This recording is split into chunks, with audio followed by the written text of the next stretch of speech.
મુંબઈની પાઉંભાજી તો તમે બધા જ ખાતા હશો, પણ શું તમે ગુજરાતની પાઉંભાજી એટલે કે ગુજરાતના પાઉં બટાકા ખાધા છે? આ એક વલસાડનું બહુ જ ફેમસ સ્ટ્રીટ ફૂડ છે અને વલસાડવાળા આખા પટ્ટામાં આ street food, even Kathiawad side બધી જગ્યા પર આ સ્ટ્રીટ ફૂડ ખૂબ જ ફેમસ છે અને જરૂર ટ્રાય કરજો.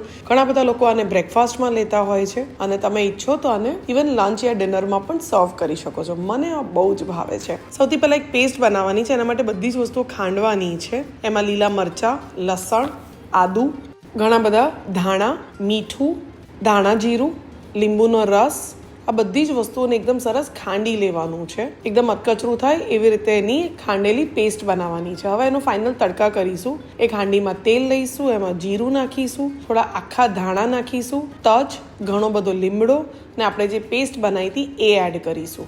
આમાં બધો જ મસાલો વધારે લીલો મસાલો હોય છે. આની અંદર મસાલા બહુ જ બેઝિક છે. મીઠું, હળદર, થોડો ગરમ મસાલો નાખીને બધી જ વસ્તુને સાંતળી લઈશું. હવે બાફેલા બટાકાને અધકચરા મેશ કરેલા છે એ એડ કરીશું અને ઘણું બધું પાણી એડ કરીશું. કેટલું ઇઝી હતું ને! બસ હવે એને ધીમા ગેસ પર ધાણા નાખીને 15થી 20 મિનિટ માટે ચડવા દેવાનું છે. અને બીજી બાજુ આપણે પાઉં શેકી લઈશું. લાદી પાઉં લીધા છે જેને બટર, એમાં થોડો ગરમ મસાલો અને ધાણા નાખીને પાઉંને શેકી લેવાના છે. તમે ઈચ્છો તો થોડુંક લાલ મરચું નાખી શકો છો અથવા એમનેમ બી ગરમ મસાલાવાળા પાઉં પણ શેકી શકો છો. તો ફાઇનલી મારા પાઉં પણ તૈયાર છે અને હવે એકવાર બટાકાને પણ જોઈ લઈએ. ઓ માય ગોડ, એટલી સરસ સુગંધ આવી રહી છે.